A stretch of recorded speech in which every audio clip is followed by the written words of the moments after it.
You paraphrase the documents that reinforce your thesis in your own words. You must use 6 documents. You'll kind of go through that material again. I'll remind you again about it. I'm trying to get this to work. It's not working.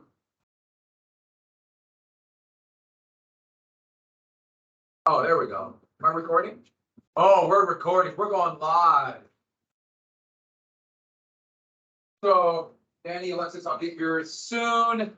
Everyone else, it's up 25. Most people did quite well on this. I walk when I grade, so deal with it. As long as you answer it, give it an effort to answer it, you got full credit. And some people, sometimes I put a little arrow up to something saying, a lot of people said people would protest this. Then a little bit early on, they said that this, people would do this in condition of war when people are afraid.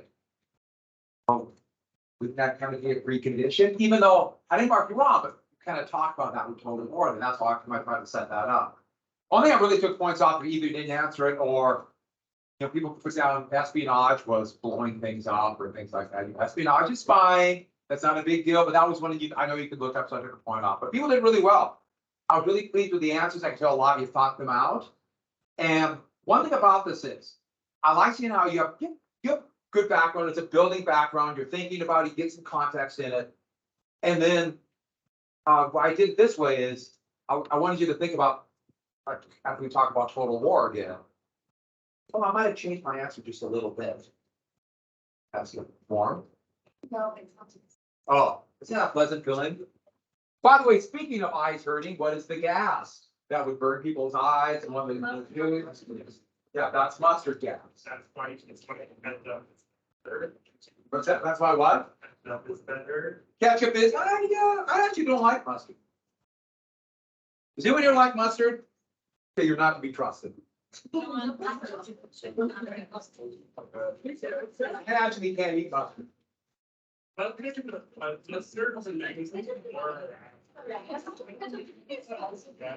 it's way too mustard is really. Mustard is too much like horseradish. I can't eat horseradish. Zoe, make a play.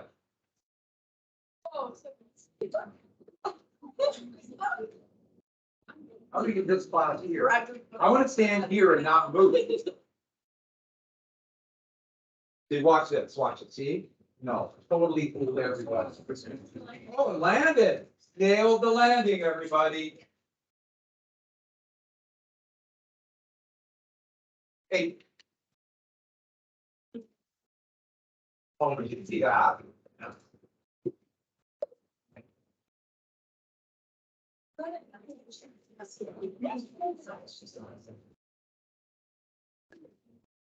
Yours, I haven't. I actually put it on the box.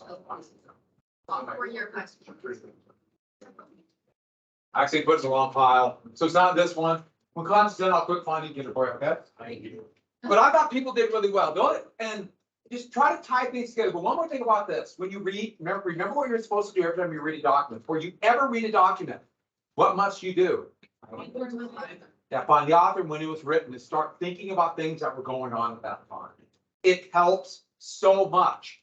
If you try to read a document cold, it just becomes words. Even if you know the dictionary definitions of the words on my hand, the dictionary, it still doesn't tell you what's in the document. You need that context, background. We'll talk more about this as we go to the AP exam. Speaking of that, if anyone's going to be gone on Monday and Tuesday of next week, we'll talk about when you have to take the DB2. I know you're gonna be a little bit in the hole. I know there's a bunch of stuff going on. Just got to deal with it. But I have the documents here.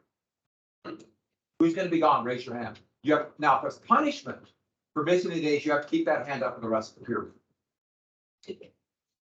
Yeah, it's a good DBQ. Remember what I told you about the ratification of the Treaty of Versailles. The United States did not ratify, so you need to know a little bit about the treaty and then what were the issues that led to ratification. Those documents I gave you laid it out back. There are basically 3 groups in the United States that oppose it. Those of you who have read in the packet know what I'm talking about. The 3 groups are those who are for it, kind of loyalists to President Wilson. Those who wanted it changed, element change, we're called reservationists. And those who No way, they're not gonna pass it, no, no way, they're called irreconcilable. No, I'm saying that, but well, what does that do with anything? Gee, that's 3, very fun. 3. Moving on, here's a DBQ then, that will be. Only takes so much. Okay, you can have paper to write on. Line. Yeah, once again, has to be in pen, everybody, right? But you can have your document and you can write on your document, you can jot down things. And you can underline parts, even put down a little bit of context in your background material. But your outline, you have to write in class. The reason why it's for timing. My hope is you already kind of have a plan, but figure out, I do this process, real quick outline and be as concise as you can and write. That's what you can have the document. And yes. Smart aleck. Huh? I just smart aleck. Oh, good. And you're saving it for later? I see. All right. So. Good then? Now, on those documents or about that, let's be knocked down. The other reason though, I gave you in advance, even though you have a good background, you're thinking, as the year goes by, it's easier to kind of tie things together. As I think most of you notice, it just becomes easier because you know more stuff. It fits together easier. And I can tell from reading it. As the time goes by, it's becomes more natural. And that comes from background knowledge. And then I added a little bit more, which I thought might change some of your answers. The reason I do that is critical thinking and understanding documents or anything, whatever it's going to be for the rest of your life, comes from background knowledge, what you know, what you bring to while you read it. And it's more than just dictionary definitions. You have to have background material, because we've all done this where you got a document. And you have, I'm just giving that as an example, because it's something you're going to have in the AP exam, but also all of you are going to take the ACT next month. Yay. And they'll just give you a document out of the blue. What the heck is that? You know how hard that is to read? Even if you know the dictionary definitions of the words, isn't that hard to do? That's part of the reason that standardized tests started off. But on the AP exam, it is history. We know the area, the context. So that gives you a great advantage if you have background material. That's why I will give you a review packet. We got to do some homework on it. I'll help you review. I'll do all kinds of stuff in April. Those who aren't taking the test, you just have nothing, but you can taunt everyone else while you do wall sits. See, so you get a fun, you get to taunt them, but you're doing wall sits. Who think that's better? A few of you aren't taking it, which is perfectly fine. We'll talk about it. All right. So, and Hank, just remind me, all right? Did we got to this, didn't we? The Zimmerman note? Yeah. Oh, good. And good, the Declaration of War, isn't that wonderful? How did they start attacking civilians? Kind of a new weapon of war, one of those things they started doing. Gassing and bombing from where? Zeppelins, you said Zeppelins, but planes were the biggie. You know, planes were much more effective than Zeppelins. Just to tell you, because I'm not going to talk about this when we get to it, but since we mentioned Zeppelins, in the 1930s, Germany tried to have their own. Basically, they thought they could do cargo and passenger transport. And they brought back Zeppelins and they used hydrogen because they didn't want to rely on American helium. And so they thought without war, hydrogen it's actually really, it's cheaper to make, so they could do it. And anybody know what happened to the Zeppelin that's going to be named after a general we mentioned? Yeah, the Hindenburg blew up and it kind of ended that. Yes. I heard that this whole thing.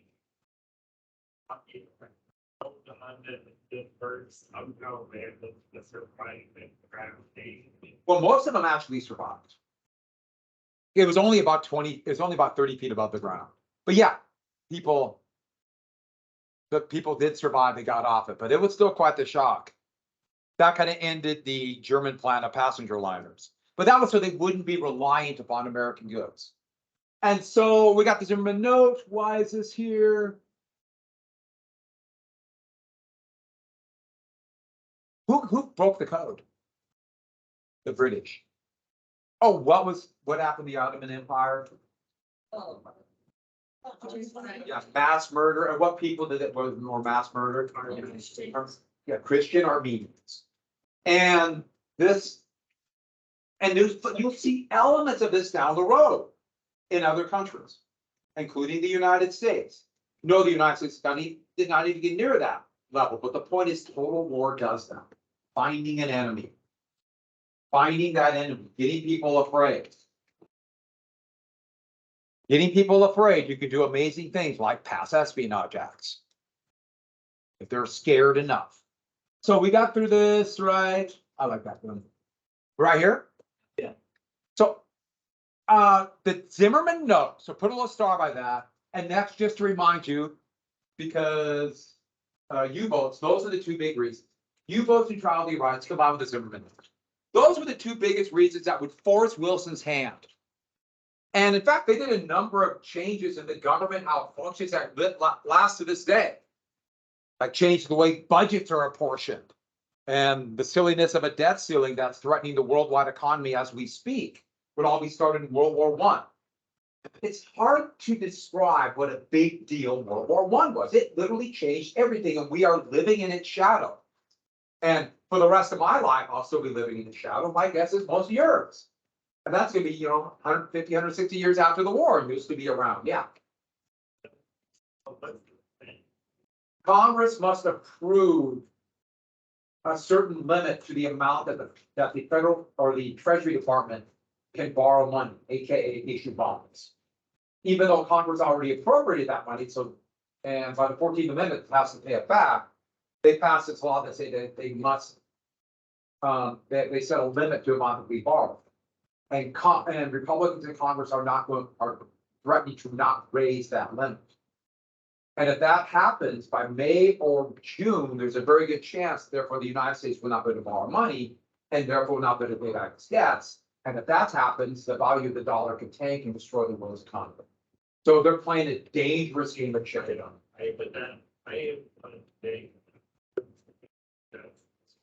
Partially because they don't they want to punish Democrats, but the biggest, and they want to cut Social Security, they want to cut Medicare, Medicaid, they want to cut Head Start, they want to cut college aid. They listed this all out.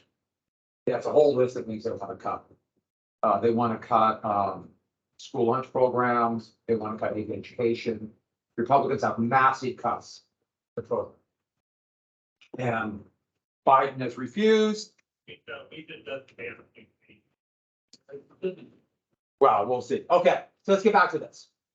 But another big reason they gave was to make the world safe for democracy. Make the world safe for democracy. Do you know what Social Security is? That old age pension. Yeah, both of Montana's members of Congress have one account. Boy, I'll tell you what, and old folks hear that, aka people like me. So with that, now the United States was not really a democracy. Don't forget, most Americans could not vote. Women could not vote. African Americans could not vote, and most American Indians could not vote. And in Britain, there's still property requirements. France and women couldn't vote. France, women couldn't vote. There's property requirements. So it's not like everyone's a democracy. It's like embryonic or the stepping stone. But clearly, the United States is more democratic than, let's say, Germany. And so fight for democracy. So there's a little misleading there, but don't forget what I told you. In war, truth is thrown away. But also, there was a revolution in Russia. And we claim that the new government will be a democracy. Therefore, we're not fighting for the autocratic czar. The czar, actually, when the US declared war, will be under house arrest. But then there are a few more reasons. So these are all reasons that will be given when the president asks for this declaration of war. Another one is, don't forget, poor little Belgium. But yeah, there were atrocities. They're exaggerated by propaganda, but they did really happen. And do we want that to come to our shores? And then, of course, trade. The United States was making a lot of money on the Allies. They were trading. There was increasing trade. They thought it was the end of the war. That could be more trade. Even though a lot of business leaders were originally for it, then they became opposed to the war. They thought we'll be able to trade more to the Allies. They didn't realize that the United States is going to demand them to build weapons for the United States, not sell them at top value to France. But here's one that nobody talked about. Now, it really depends on your attitude towards banks and finance and financial capitalism. Banks had loaned a lot of money, meaning they bought bonds from the British. How are they going to get their loans repaid? What has to happen for the British to repay the loans that American corporations loaned them? They got to win. They got to win. And so 1916 was a pretty bad year with the Somme and Verdun. And there's a lot of financial leaders in the United States. Some of the biggest bankers in the United States began pressuring the Wilson administration. We got to go to war. If we don't go to war, the financial situation of the country will crash if they can't pay back their debts. Now, they're not saying this. They're saying we're making the world safe for democracy, not we're trying to help stockholders to banks get richer. That's really not a good reason for people to go fight, die in the French. But after the war, especially during the Great Depression, this is going to be a big deal. And so sometimes people look back at World War II, especially considering World War I had just happened. And why was the United States isolation, staying out of the events that are happening in Germany invading Poland and then the Netherlands and Belgium and the war blowing up? Part of the reason where people were saying, we're not going to go fight and die for the wealthy, for banks. And they were very vocal about it in the 1930s. And even President Roosevelt, Franklin Roosevelt, could not fully support the Allies because people are like, hey, I'm not believing it. The banks tricked us once. I won't be fooled again. Oh, one more thing. So almost immediately, they tried to recruit a bunch of soldiers. Here's the most famous recruiting poster. All of you have seen it. It's copying the British poster. And that's Lord Kitchener, the most famous British general at the turn of the century. And so it's a direct copy, but this kind of made Uncle Sam and the big character, Lady Columbia, was kind of forgotten. Cool mustache. Lord Kitchener would be on a British cruiser, medium-sized naval vessel that was hit by a U-boat and died during the war. Tidbit of information I thought I would tell you. So on April 2nd, it was not unanimous, but Congress voted for war. A number of members of the House of Representatives were totally opposed to this war. Some were more liberal or socialist and thought this is just going to be fighting for banks or for the British or French Empire. Montana had elected the first woman to the United States Congress. Remember, Montana allowed women to vote in 1914, and in 1916, partially because of her pacifism, they elected who was elected? Jeanette Rankin. And she was totally opposed to this war and would vote against the war. Now, in the war madness of 1918, she would be trounced for re-election. No chance. She would run again in 1940 in the isolationist view of many Americans to stay out of the new European war. And she would be the only vote against declaring war on Japan, Germany, and Italy. Now, the reason she voted against that was she never once went against the fact that they attacked us and we have no choice. And she knew the country would overwhelmingly vote for war. So that was never in doubt. Her vote, she knew, would not change anything. She was one vote out of 435 members of Congress. But she decided to stick with her principles. She said, we can still find better ways to the war. So I will be that vote against this. Even though the US obviously had no choice. Germany declared war on us. But she would lose her re-election badly again. For some reason. She would come back to prominence again, and that's when people started talking about her again in the 1960s in her opposition to the US involvement in the civil war in Vietnam, South Vietnam, called the Vietnam War. So, moving on. Oh, after that war, and it's not hiding that American ships, right? That's U-boats. There's Wilson, that's what he looked like. His wife died while he was in office, and he got remarried. So, kind of a big deal, that just doesn't happen very often. So I know what a lot of you are thinking. Yeah, they're sure that's President Wilson. I found that actually some of the presidents had slightly different hairstyles. And somebody found this, and I figure I had to show you this. What if all the presidents had a mullet? And I just could not believe this, so I had to show you this. They went through every president and recreated them with a mullet. And clearly this shows you two things. It's awesome. And secondly, somebody has a lot of time. I should add the term mullet for haircuts would not come about to the late 1990s. So like when I was your age, there was no such thing as a mullet except for a fish. Yeah, I love Eisenhower was bald with that. LBJ kind of looked like that in 1973. Barack Obama looks about as cool as humanly possible. So does Chester A. Arthur. But do you want to see Wilson? I know. Whoever did that. All right, that's pretty creative. All right, moving on. Back to U-boats and sinking ships. So the U-boat offensive almost worked. U-boats, okay, they had that vast area, but they lurked. You can see where they lurked. Here, here, here. And just waited for ships to pass. And so thousands of ships are going alone and they just waited. So you have 1,000 chances to catch one. You get the point about that. All these ships are coming.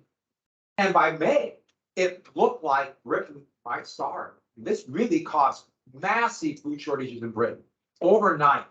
These are the total ships that were sunk in this area in that year of unrestricted submarine warfare, the first year. It looked close. And, you know, there was real debates in Britain. I mean, this was caused kind of panic. But then Britain finally reluctantly adopted something that goes back to heck. The Phoenicians in 800 BC convoys. They didn't want to do this because if they thought if they had 30 ships together, escorted by a few naval vessels, it'd be easier for one U-boat to sink like 4 or 5 ships. And so they thought they'd better just spread them out one at a time. But let's say you have 30 ships. That's 30 different chances for a U-boat to hit them. If it's a convoy, they only have one chance to get all 30. If the submarine's not in the right place, the convoy will slip past and all 30 are safe. It worked. It worked incredibly well. Now you might be thinking, 30 ships, that's going to take up all this area. If you've ever been on a boat in the middle of the ocean without seeing land, or on a plane over the ocean without seeing land, the ocean is scary huge. It's terrifying. It's actually really kind of scary. Not if you're an experienced sailor like me, but for most people. But the point is, it's so vast. They adopted these. And once that happened, ships started getting through and the problem was solved. Still a danger, but solved. World War II, literally, with the day the war began, they're already organizing conflicts. And all through the Cold War, the thought was the United States and its allies might be fighting the Soviet Union and its allies. The plan were for immediate conflicts to go across the Atlantic. So with that, let's get back to Russia because we kind of mentioned this Russian Revolution. We got to tell you a couple of things, right? So Russia, along with the Battle of the Somme, and Italy did the same thing. All 3 battles failed. They tried their massive offensive called the Brusilov offensive. There's a general by the name of Brusilov. And it had some initial success right here, but then it was stopped. And in a little bit over a month, they lost 1 million men. And when that happened, it just began to break down the whole Russian system. All those losses for almost nothing. Well, they were already having food shortages. And that was a bad winter. Remember I told you about the turnip winter in Germany? It's a bad winter in Russia too. And it just seemed like the war was almost over. It really fell apart. I should add, just as a side note, Romania, when the offensive first looked like it was going to work, they jumped in and declared war on Germany, thinking, all right, we'll jump in on the Russian victory. The offensive was stopped, and Germany took Romania. Or Romania. But back to this. A lot of people around the Tsar, actually I should add, the Tsar fled. He went to the front to take command of the armies. He fled the government in Petrograd. Now, the capital of St. Petersburg, I think I told you why it was called Petrograd, didn't I? You know, the German name. And so with that, the government was kind of in disarray, led by the Tsar's ministers, and more people, especially around the Tsar, fearful of potential revolution. There was a revolution in Russia that failed 11 years early, or at least seemed like a revolution. They blamed the influence of Rasputin. That's a pretty good picture of Rasputin, isn't it? Everyone, look at the eyes. Isn't that another one where no matter where you're at in this building, what does he do? Ah, okay. I think, I don't know, it looked pretty scary to me, but he was giving some advice. He actually advised the Tsar to not enter the war.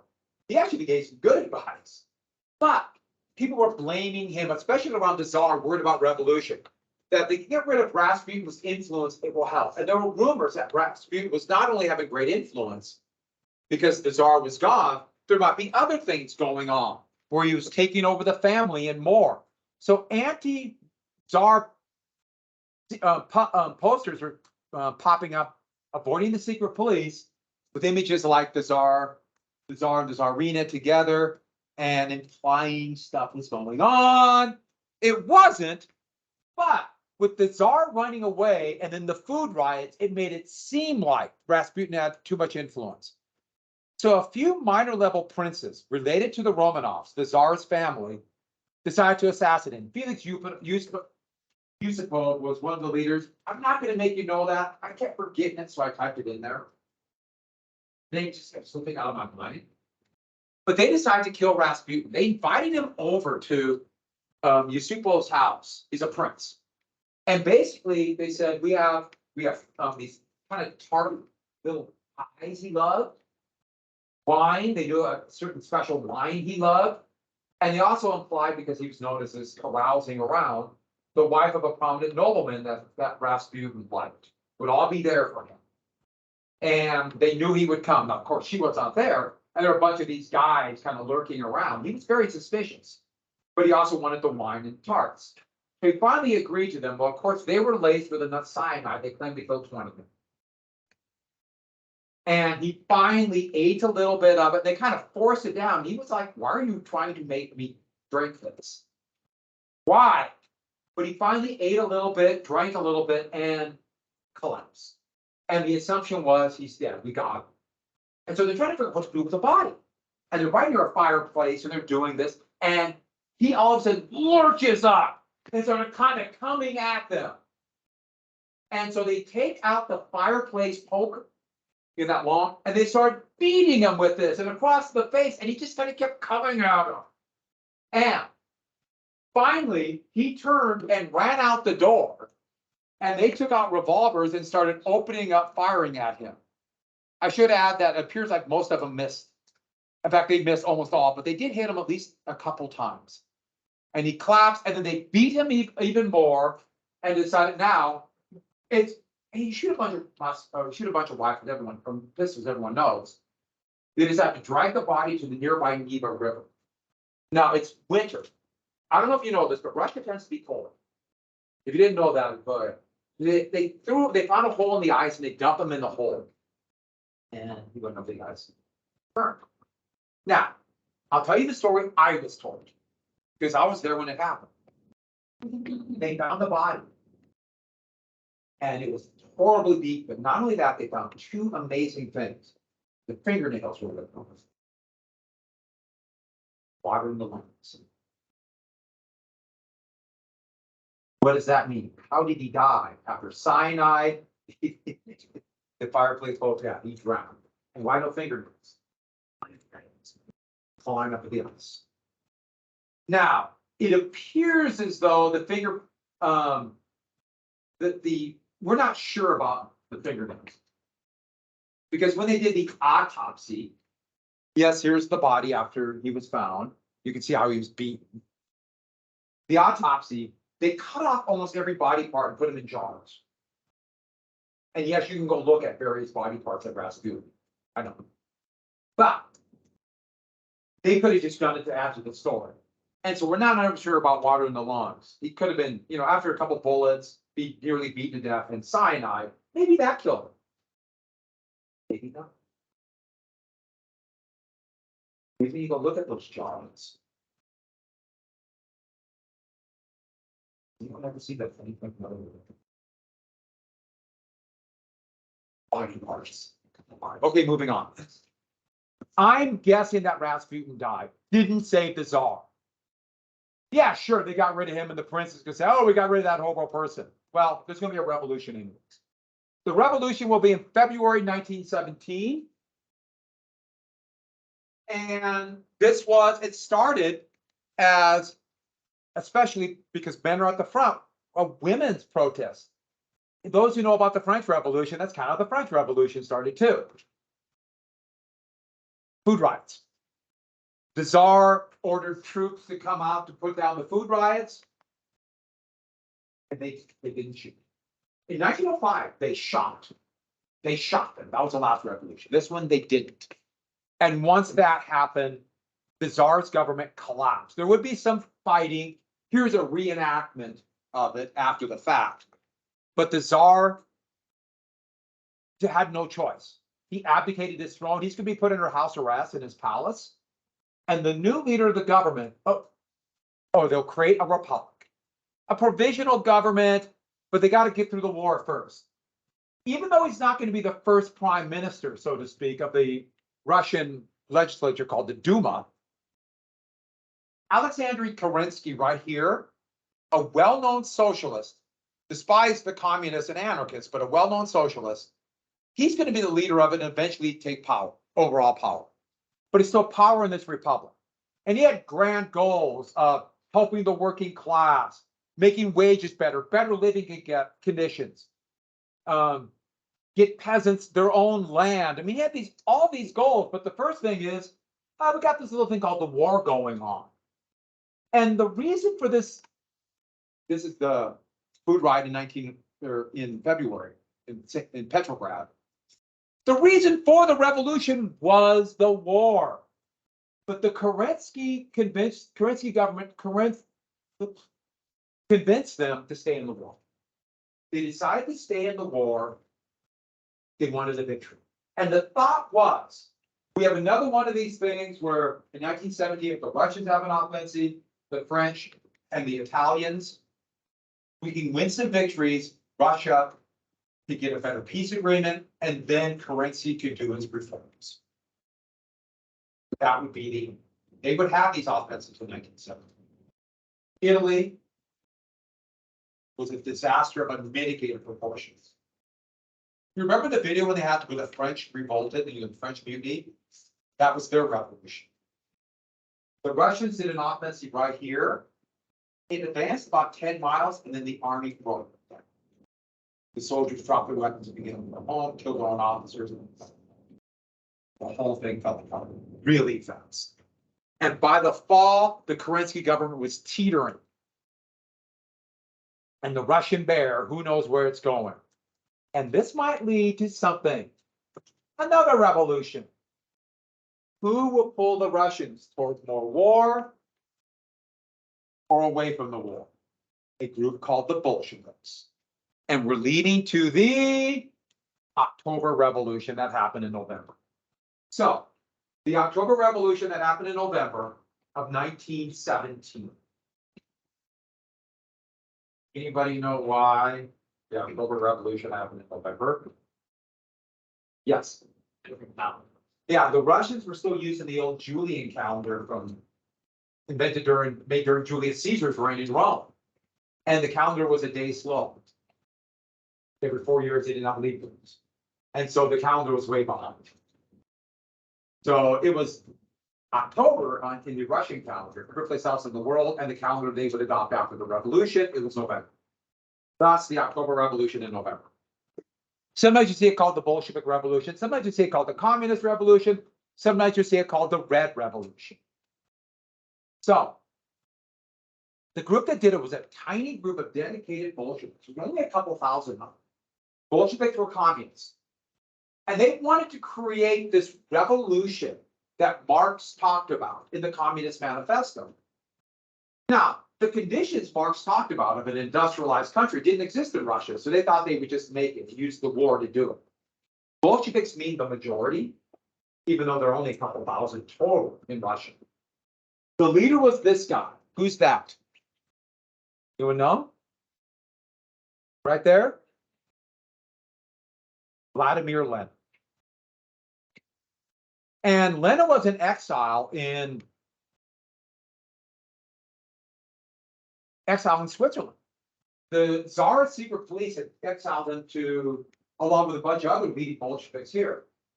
Now, there were still a bunch of Bolsheviks in hiding, committing crimes. Some were in prison and escaped, like this guy right here. His name was Stalin. But he was in Switzerland. Here's the deal. After that failed 1917 offensive, Lenin secretly met with German secret police and got aid. How are you going to get to Switzerland to Russia? No way the Allies are going to let Lenin get to Russia. They need Russia in the war. So Germany paid for a train to go across to the Baltic Sea. He went to Finland, which just declared its independence after that first revolution from Russia. So Finland's now an independent country. So Finland won their independence in 1970, it's still independent now. And then he was spirited over to president. They tried one revolution that failed, but then when the government began to collapse, they tried another one that worked. And this was an example of German total war. If we could have a revolution in Russia, won't that help us win the war? So, the slogan of the Bolsheviks, this shows you how bad the war was. They just needed food, bread. The peasants had no land, so land and peace, bread, peace, and land. That's what they promised. And so in an almost bloodless coup in October, the Kerensky government was overthrown. Kerensky fled, eventually ended up in the United States. A new government was created under Lenin. But the guy who planned it all was actually not even a Bolshevik. He was what's called a Menshevik, Russian politics. A guy named Leon Trotsky. And here's Trotsky right here. He's the guy who would organize it. But behind the scenes was a Bolshevik who worked hard, put his nose down, organized, planned, intrigued, conspired. This guy named Stalin. And in the power struggle that would happen, Stalin would come on top. He actually had nothing to do with the October Revolution. He's the one who would come on. Yes. An author? He did write, sure, but he's best known as a revolutionary. In fact, he'd be one of the leaders of the 1905 revolution. He was called a Menshevik. So, when Stalin did take power and got rid of Trotsky, he tried to erase Trotsky from history. This is a really important thing that's going to happen. This could be a classic example of how a totalitarian state works. Whoever controls the history of your country controls the future. Every decision we make for the future is based upon what we know of the past. And this is something that people don't realize. If you don't allow history to be taught, you're allowing people who might have nefarious goals to take power. Look at what they did to that picture. See this picture? See where Trotsky is right next to Lenin? When Lenin would die and Stalin would win the power struggle, look at the same picture, a little bit back further. Do you see it? They literally painted Trotsky out of everything, like he didn't exist. Yes.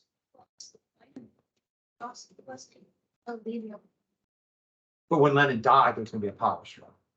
Stalin wanted to make sure he was it and not Trotsky. In fact, Stalin would eventually have virtually everybody who was still alive in the 1930s who were involved in the revolution. Yeah, virtually all of them. Including Trotsky. Trotsky would flee to Mexico and he'd be assassinated with a claw hammer by Stalin. So, oh yeah, so we have a communist party taking over. Get it? Get it? Party. Ha ha! So, immediately the new Bolshevik government in 1918 signed the Treaty of Brest-Litovsk. And this was a very harsh treaty against the new Russia. We don't really have a name for it yet. It's still Russia. And remember, Russia is still this multi-ethnic, multinational empire. And it's incredibly harsh. The Germans knew the Russian army had quit, so they could impose terms. And so Lenin's government, Trotsky would be one of the negotiators.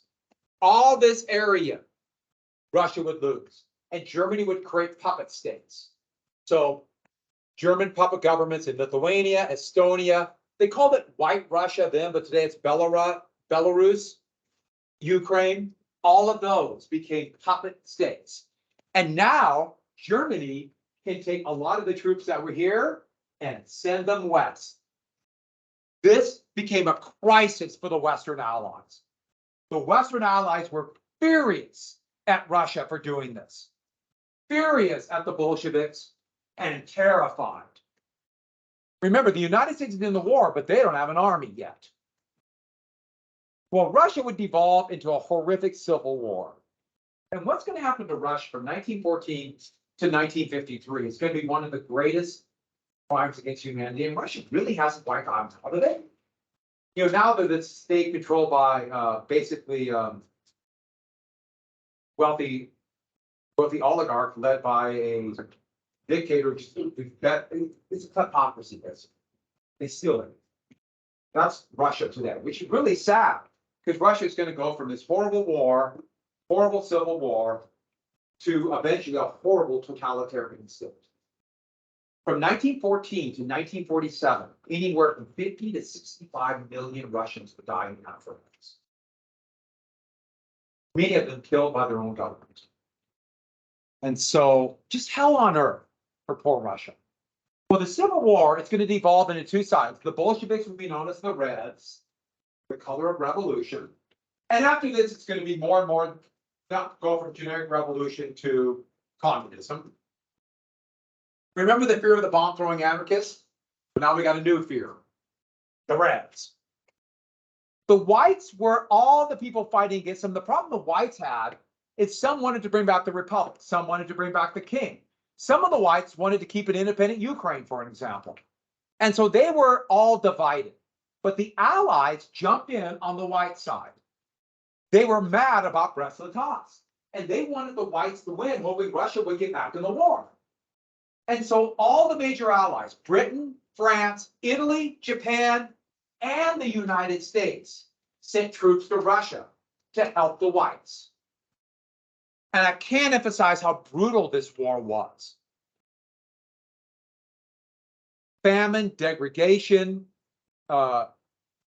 slaughter on both sides, horrific tortures of prisoners, like torturing people to death with barbed wire. The things such as that, this war was so shockingly brutal. And the Reds would go from, we're not going to have any more capital punishment to like the Tsar, to lining people up and shooting them by the hundreds, including the Tsar's family. Worried that the whites might capture or might free them, they executed the Tsar and his whole family. So with that, but that also that fear of socialist revolution was in the West. Oh, here is a pro-Bolshevik cartoon. Here's a pro-white one. See the monster here? That's the Reds. Here it's supposed to see the wealthy capitalists. They're kind of doing a lot of the socialist propaganda about the bourgeoisie or the capitalist class, and we're crushing them. Well, the Allies did send troops, and the United States sent troops in 3 different places: Vladivostok, a few in Crimea, but also Murmansk. Murmansk, okay, this map isn't very good. I got this map thinking, oh, it's Russian Civil War. Up here, Murmansk is way up here. And you see those troops marching? Those are Montanans. That's Montana National Guard. They thought they were going to France, and that's when you know they're about the Arctic Circle. There would be some battles against Red, but most of the time they just froze to death more miserable. And they would stay until early 1919. The intervention failed. There were some American casualties, but the intervention failed, including a lot of Montanans. Japan very reluctantly left Vladivostok, which is on the Pacific. Most Americans have no idea the US invaded and helped overthrow the government. My guess is maybe one or two, but that's it, knew this. Nothing wrong with that, that's why we're here. Who knows? All through the Cold War, every school child in Russia will be told, the United States invaded you once. They hate you, meaning what? You should know. Hate them because they're too wicked. And guess what? Even though now the communist revolution is gone, it's nothing at all like that now, they're still being taught that. Just as in they invaded you, they hate you, and they'll do it again. When Russia invaded Ukraine, part of the reason the justification worked in Russia is because from first grade on, Russian children are taught the United States is out to get you. So when Putin said Ukraine was a threat because of the American alliance called NATO, fine, they bought it. Or enough people bought it to keep them in power. And that's a uniting because yes. They're taught that from just like Chinese are still taught. Remember the Boxer Rebellion? They're still taught that. They have not forgotten. I was specifically the US, didn't like also Britain and France intervene with Russia? Sure. And so they included Britain and France in this too. And so they said the same thing before during World War II. But because Britain and France were so devastated by World War II, the United States emerged that.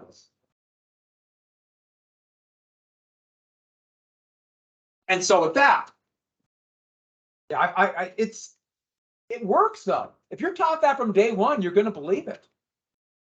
School's great at indoctrinating people. Thank you for yes. There's stuff like that that works on.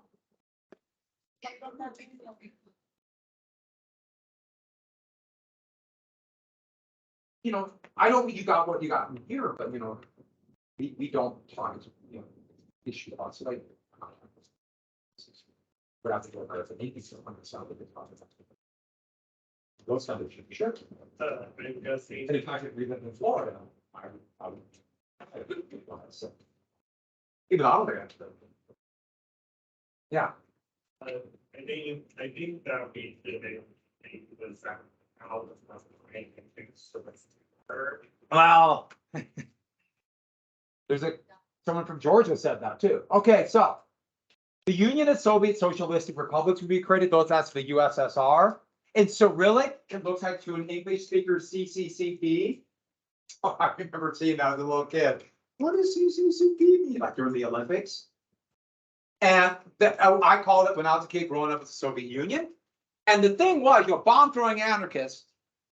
But now we got a country that's really powerful. So that's two things. So they promised perfect socialism.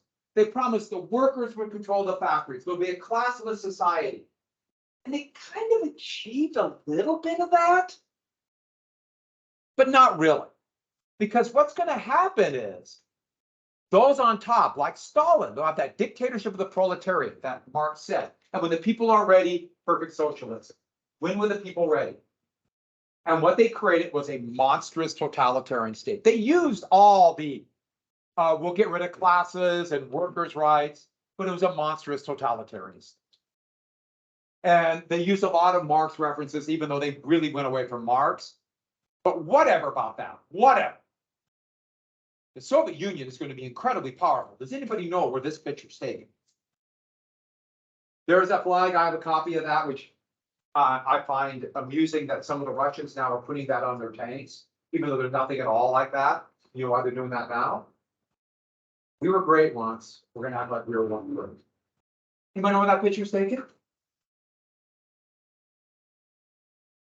That's the roof of the Reichstag in Berlin.